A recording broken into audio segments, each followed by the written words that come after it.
रामराजे नाईक निंबाळकर यांना तिकीट दिल्याचा दावा अजित पवारांनी केला होता। त्यावरून शरद पवारांनी अजितदादांचा समाचार घेतला होता।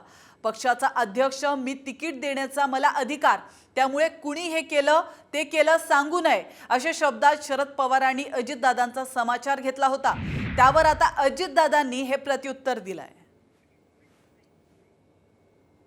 की रामराजेला मी आमदार केलं। अशी गमतीची गोष्ट आहे। रामराजेला आमदार केलं हे पक्षाचा अध्यक्ष मी, कोणाला तिकीट द्यायचा अधिकार माझ्याकडे। ज्यांनी रामराजेला आमदार केलं सांगितलं त्यांनाही पहिलं तिकीट मी दिलं।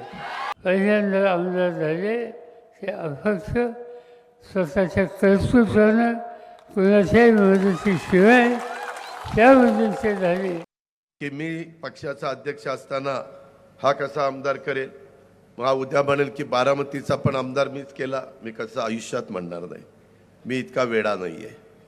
मी त्यावेळेस ते आमदार झाले तेव्हा तिसरीत होतो, तिसरीत।